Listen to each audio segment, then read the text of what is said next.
Welcome to the latest episode of Five on the Floor on the Five Reasons Sports Network. Thanks for joining us on your favorite podcast app, on Apple Podcasts, on Android, and on Apple Spotify. We recommend you stream us from there. Apple's been a little bit slow of late. Also, check out Off the Floor. That's our Discord server, $2.99 per month.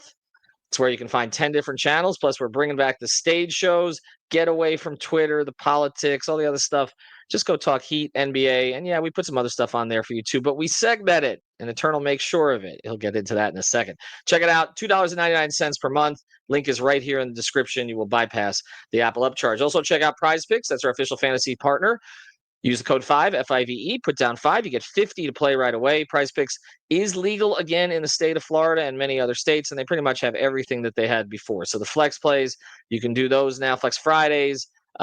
Everything's there. Tuesday, they've got the Taco Tuesday, and more play across the sports spectrum, including Stanley Cup Finals and NBA Finals. We'll be doing shows for both. So check it out, prizepicks.com. Use the code F-I-V-E. Get your 50 to play right away. And now, today's episode. Mercy, luxurious, Heat Nation, yeah, Mercy and Lago, down in Biscayne, yeah, 5 on the floor, ride for my dogs, where here's the thing, you can check the score, hustle hard, couple scars, wearing bubble frogs, down in Biscayne. Kept the floor playing, got it all banned. Y'all seen the block, stop with one hand. And Pat we trust, it's about have the guts. We're here to bring the heat, y'all can hang it up. Welcome to Five on the Floor, a daily insider show on the Miami Heat and the NBA, featuring Ethan Skolnick, Greg Sylvander, Alex Toledo, Brady Hawk, and others from the 5 Reasons Sports Network. Also, make sure to subscribe to Off the Floor for the most heat anywhere.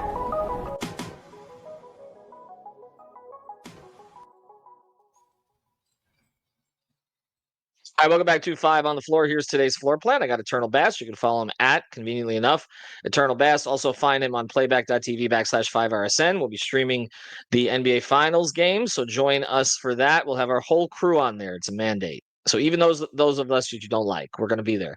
Check us out for the NBA Finals when that starts up next week. Also, as I mentioned, Off the Floor. And we've got our guy Dodson. You can find him covering the Pelicans for ClutchPoints, among many other things that he does. I'll let him explain all of that to you. Dodson, we appreciate it. Hey, man, I appreciate y'all. Anytime we can talk ball on an off day while I'm visiting mom, let her do her thing. That's why I'm sitting outside. So it's a beautiful day all around. Appreciate y'all having me on. Let's see. It says this is a happy place back there. Let's see. Look at that. See, Eternal, you need that as your background. It's your happy place. There you go. I mean, it's mom's place. My happy place is in the gym, but, you know, she feed me well. She feed me well. Oh, that's good. All right. So, look, we're gonna talk Pelicans today, but in the context of the Heat, because that's what we do here. We've been going around the NBA talking about teams that could be potential trade partners for the Heat and teams that are in transition a little bit as they're going forward. Obviously, there's a lot going on with New Orleans right now. We're not going to get so much into the specifics of one particular situation, but we're going to talk about the roster in general and where the Heat can go here if they do want to explore that situation. Let me get to this first, Dots, before we go anywhere else. I'm pretty familiar with David Griffin. I was in Cleveland. Bleach Report sent me up there for LeBron's last year. So I basically spent a year in Cleveland. Apologize to me now for that. And while I was there, David Griffin was the general manager. I got to know David pretty well. Kobe Altman was like 4th in charge at that point. And so I got to know David's philosophy on team building and everything else along those lines. And of course, that team ended up winning a championship with LeBron in 2016, although I left the coverage by then. What went wrong for him in New Orleans? Because I think a lot of that plays into what they may do now as they go a different direction. Brother, that might be a whole podcast in and of itself because Griff was an outside voice. And if you're from New Orleans, know anything about New Orleans, it's the smallest city. It's a very big village. There's a lot of internal problems that as a city, as an organization, both franchises, just there's a lot of things that went against Griff. I mean, some of it just injuries. The stuff we all know about. The injuries killed him because everyone got hurt. Then we had, Zion missing plane rides. So he didn't have the full buy-in from the players. to get the culture that he talked about on the first day. I mean, go back. You talked about getting to know Griff. I got to go Griff pretty well. He makes his rounds. He talks to people, and he come out the first day when he's talking about AD and playing with Zion. Either you're all the way in or you're all the way out. There's a lot of that all the way in buy-in that he did not get, and it eventually became his undoing. Some of that's on him. It was his job to get people to buy in, but it was on some others to kind of, they were already in place to come along with him. And I just don't think he had enough people tugging with him from the opening jump. And it just got worse over time. And eventually they had to part ways, bring in Joe Dumars, a local Louisiana guy, who then brought in all his friends from Michigan. And that's just kind of the way, for better or for worse, New Orleans and Louisiana operates. And sometimes it leads to a title, like we saw with the Saints. But every other year in existence, it's looked more like the last few years under Griff. And I'm kind of happy for him that, now he doesn't have to deal with some of the headaches that were ingrained with the job. And I like you said, got to know him. I really appreciated learning how he used leverage in trade situations, how he looked at the draft. And I've used some of that further along with the sports business classroom and some of the scouting stuff I've been doing with Puma and some NBA and G League teams. All right, so to that end, then I'll bring Eternal in on this. He made a series of moves that now the organization has to kind of dig out from, right? So even beyond Zion, there was the DeJounte Murray trade, and Dyson Daniels obviously has blossomed in Atlanta as a defender. And then Ingram traded and not giving him. We've done episodes about this, about the idea of not giving non-max guys the max, and they kind of held their ground on that. And then Toronto ended up paying him, but not as much as maybe they could have. So he's not there anymore. But they also have a player in Trey Murphy III who a lot of teams would want right now.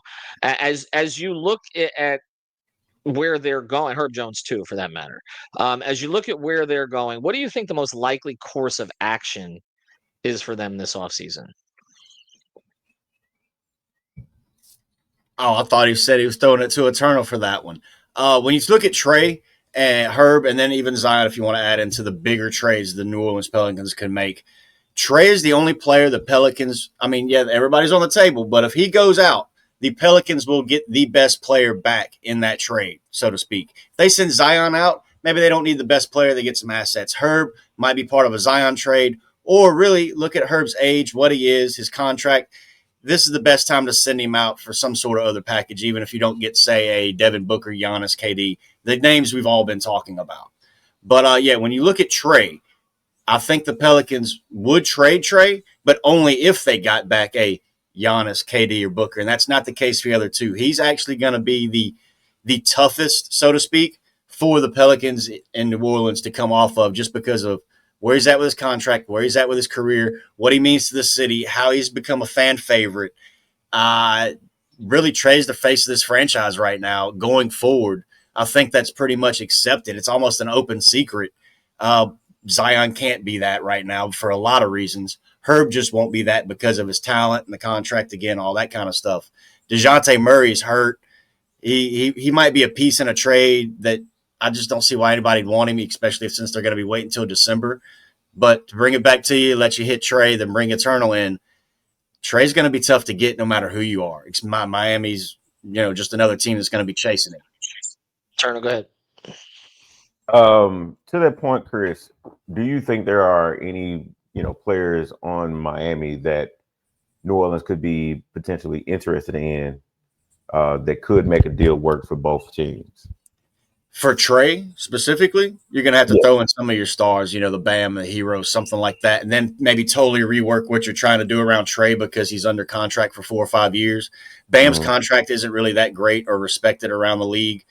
Hero's got, he's got some talent. You never know. We'll have to see who's wanting to do some things with the trade packages going forward or the draft capital going forward. So it's going to be tough to get Trey. I could actually see Miami getting a Giannis or a Zion before they get Trey. Wow.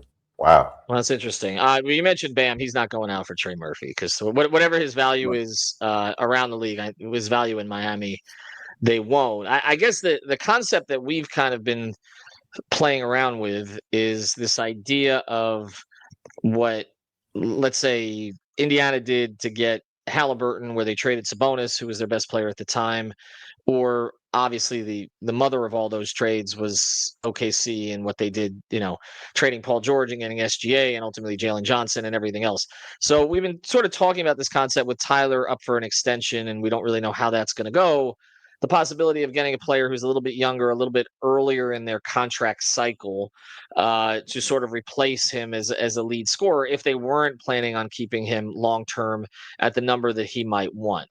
Tyler's an all-star. He's a one-time all-star. He had a breakout season in a lot of different ways. He played over 75 games, which was a big deal for him and for the organization. But there are still questions about kind of building a team around him and maybe whether you cycle back. What do you think of him and how he would fit in New Orleans if this is something that the Heat even looked at? So are you talking about Brandon Ingram's situation 2 years ago or Hero now? Right. It's the same situation, Same and yet thing. talking with a new Yep. regime, why Yeah. walk yourself into the same conundrum that helped get Griff fired? Misappropriating his assets, especially Brandon Ingram, and not being able to settle that business for better or for worse with an extension or a trade sooner is one of the biggest tipping points to why Griff got fired in New Orleans. Why would the new regime take that same problem on? That's where, again, I didn't want to go too deep into that. Dodson, I appreciate that, and that's why I wanted to get into that, because it speaks to the problem the Heat are facing now. Right. Because and we had our guy Mike, we got some guys on from Memphis, our guy Mike Wallace, etc., to talk about this idea of the NBA right now, and that you can't really put three maxes together; it doesn't work. And if you're going to put two, you have to be very careful about maxing. And even Riley alluded to this in the his end of your press conference. You got to be very careful about giving somebody the full max who is not a top 10 two-way player. You just can't. And Ingram, in a lot of ways, is forward hero. Missed some time, very good scorer, but that was the situation. And I think they ultimately made the right decision on Ingram. Ultimately, but you're right, they got kind of caught in between. I'm going to let Eternal lead on the other side of this, but first I want to mention great sponsor of the 5 Reasons Sports Network, our friends over at Cousins USA. You can find them at cousinsusa.com/5RSN.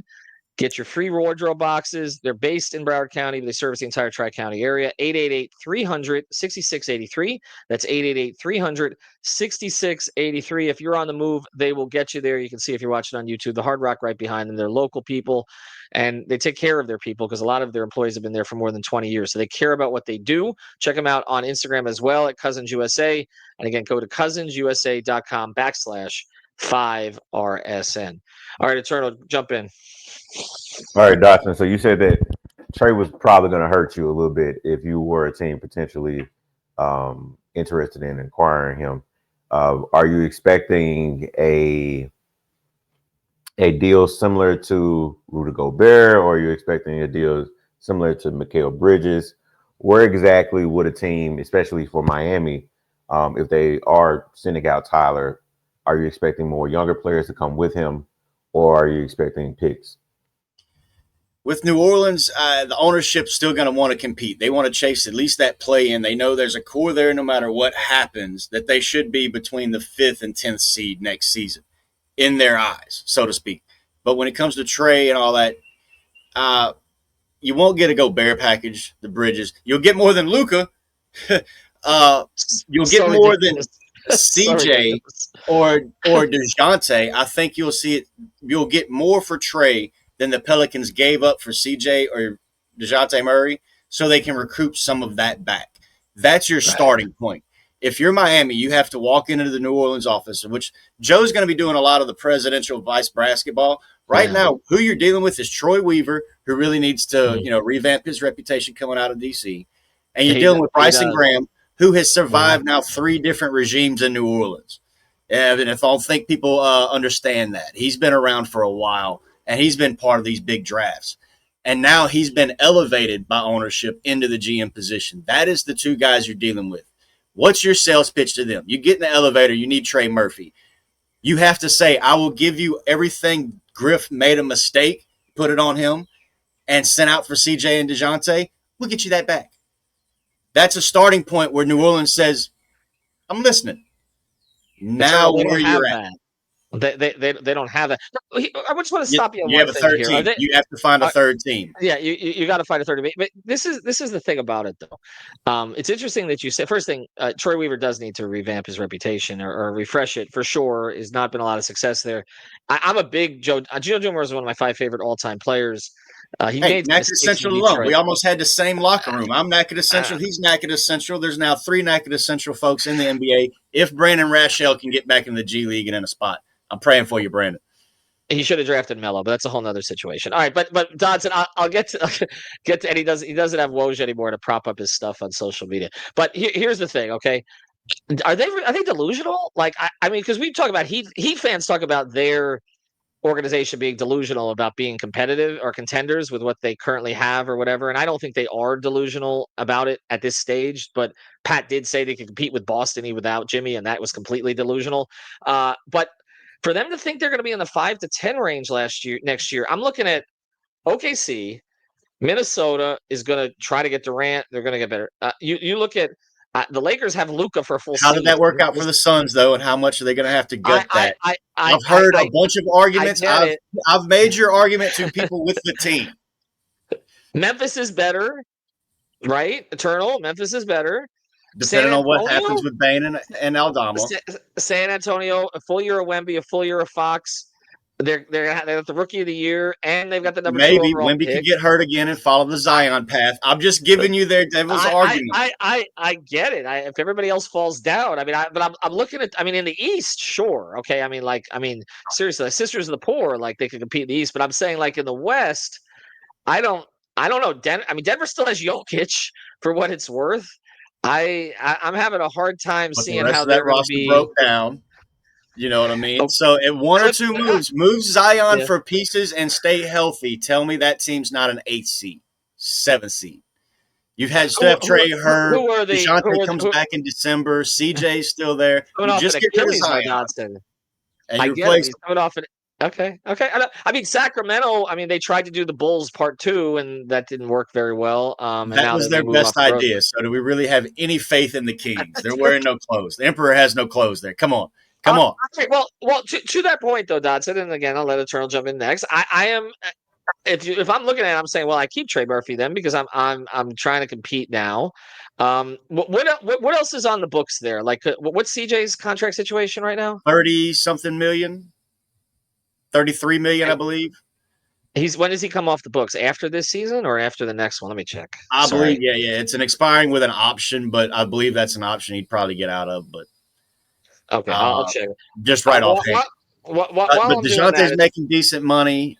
They just signed. I mean, they've got a few guys that can be moved around, especially if you piece him with Zion and you just bring everybody else back. If you say the common denominator now was just Zion and they remove that variable and bring things back, it's close to a contender. Not contender, like title contender, but contender for that 5 to 10 spot we were talking about.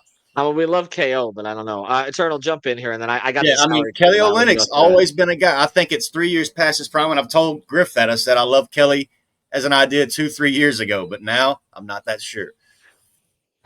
So let's talk about the other pieces that you have on, especially as you talk about Trey being just such a hard get. When you factor in her, maybe a DeJounte, I know you say you wouldn't be back probably until December, probably January at best. And you got, CJ, Bruce Brown, Kelly O. What other pieces do you foresee being available on the Pelicans and for what? Everybody. Kevin O'Connor was pretty much right about that. Is when there's no untouchables, but I mean Zion's on the table. CJ, I think all his believers have left the building. Carlo Makovich, all his believers I know have left the building for the most part. He's already posted on Instagram some hearts and he's went back home. It sounds like they've said, told his agent find a new home, NBA or otherwise, because they just don't really see him in the plans. But none of those guys are really on great contracts as far as the trade market. But yeah, in New Orleans, everybody is they'll listen to anybody. They're shopping everybody except Trey. I think that's even just a different way to put it. But yeah, Zion's going to be shopped. Kelly O, they know that he's a little bit too old, doesn't fit the timeline, but he could be serviceable for somebody else. He's a positive asset for them to bring something back. So I know you're stuck on He's good. Trey. It's just going to be so hard to get Trey because of his contract and the fact that they see him as the. I mean, look at how much media he's done over the past few years, and then he's in Miami and he's got his gold studs and he's doing all this stuff. He's everything they wanted Zion to be off the court in a lot of ways, and he's becoming almost a better player. So why not stick with it? All right, I'm looking at this real quick, and Dodson, we appreciate the time here. This is good insight. I'm looking at their contract sheet, and okay, into 26, 27. Yeah, I mean Zion. Well, Right. There's and no middle ground contracts. They got rid of Larry Nance. They got no, rid of Dyson. They yeah. got rid of everything they could use for DeJounte. That's where you have to come in for the Trey and say, we'll give you all that back. All We'll give right, you so flexibility. so let's close with Herb Jones though, because I feel like he's the most interesting that you may be able to actually poach. And Yep. honestly, I mean, Eric Spoelstra would probably play him 45 minutes. So, what I mean, why would they move? Is it just offensive limitations there? Or why would they move on from him? What is, or would they potentially? Offensive limitations. They've tried to give him more ball handling duties over the years, and he's capped out there. It seems like his 3-point is capped out.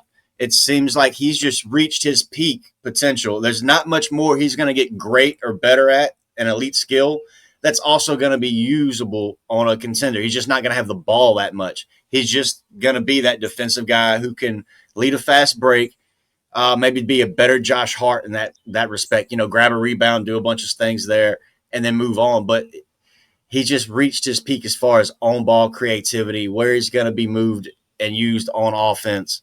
And this is the most his value is going to ever be for anybody in New Orleans, no matter who's in charge. So why not use that positive asset to go out and get something else that could turn out to be better? And I mean, if you got to make a move, you got to do something here in New Orleans. Herb is going to be the piece that a lot of teams call about that they'll feel better about coming away with a trade framework. Trade's going to be tough for Herb. Everybody can call with something for Herb, and New Orleans could be enticed by 10 of those offers. Trey might be 2.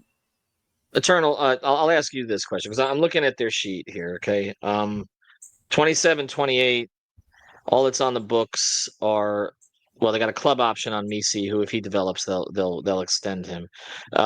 Murphy 29, and then player option for DeJounte Murray at 31.6. 2 years, going to be 2 years out from an Achilles. 27, 28, and then Zion's cap hit that year is 45. I'm looking at 26, 27. That's Herb Jones. Last year of his contract is 26, 27, $14 million. Do you think Herb Jones in the Heat system, Eternal, at under 15 million for the 26, 27 season? We know that you want to stay light into 26, but I mean, it might be a useful player for them with the way that they play. I mean, he's a better version of Haywood defensively, right? Right. I mean, yeah. And I think he gives you more offensively. I mean, like Dodson said, they try to give him more ball handling, opportunities. But I don't think he would get that in Miami. I think they would kind of use his strengths to the betterment of the player and for the team, and try not to stretch him out further than what he's actually capable of. But I do think he would fit in pretty well, just like we saw with Davion, right? Came in right out the gate, Ethan Dodson, and just hit the ground running, and he even showed a little bit more of what he's capable of. Now, of course, it still remains to be seen if he can repeat that over the season and going forward. But I do think for certain players, as we're even doing this discussion for Trey and for Tyler and for all these other players involved with the Heat and the Pelicans, for Herb, it could just being in a different place could present, a better opportunity for him. Dodson, what do you think is the most likely outcome for? And we do have to. I don't want to address the off the court stuff, but we do have to at least mention Zion in this context. What do you think the most likely outcome is for the Pelicans going into next season? What are they going to look like? If they don't get a taker for Zion, I think they kind of stick with the status quo because they won't have another offer. Maybe Herb goes with Kelly, something like that, and they try and rearrange their front court because they had Herb at the 5. Kelly's obviously the floor spacer that he is. But at this point, who would want Zion? I mean, not to say you want to avoid all the off court situation. Even if you don't include that, who would want Zion at that money with no availability? So getting what 3 first-round picks? Would you give up 3 first-round picks for Zion right now and bet your job on it? I don't see anybody who would. And Dodson is not even, again, the recent situation, which I don't want to get into because allegations, but just the other stuff, the other off the and just, I mean, like you said, the biggest issue is what NBA front offices care about the most is, are you going to be on the court? Right. Like that's the thing. And so what leads you to not be on the court or not? Right. Sell tickets, and especially in a market like New Orleans, you're right. And so it's kind of like, are you going to be on the court? And what leads you to not be on the court isn't really as relevant as in the context of team building. It's relevant in real life, but in the context of team building, as are you going to be on the court? And with him, you just can't count him. He's somebody that I thought the Heat a couple of years ago would try to. That he seemed like a Riley project a couple of years ago, but I think that ship has sailed on that. And I don't think you're not getting 3 first-round picks. I don't know that you're getting 1, honestly. Exactly. And then you have to stick with him. You have to let him build that value up. And you talk about Riley. Surely y'all have heard the story about Riley won't draft someone unless he's talked to their 8th grade teacher. Have y'all heard that story? He's talked to all my teachers, 1st, 2nd, 3rd, 4th, 5th. I failed all of them, and that's why I'm not allowed around the facility anymore. Dodson, we appreciate. Oh no, go ahead. You close. You close it. Sorry. Oh, sorry. I was just gonna say he goes that far deep into it with the Zion stuff. It's gonna be tough to be a change agent for Joe. And then you look at the selling tickets. Not to plug the last piece, but on the Puma circuit, I've been asking every kid how they fell in love with the game, their favorite player, and who was going to win the championship. 35 minutes of clips. You won't hear Zion's name once. You hear Tyler. You hear Bam. You hear Ja, SGA, Ant. I mean, we heard Elgin Baylor from some of the old heads.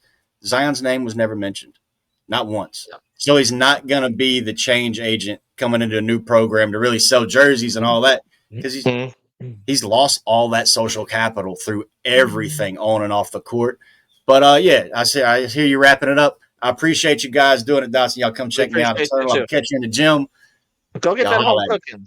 Go get that home cooking. I was last in New Orleans about a year ago, so go do your thing. I'm jealous.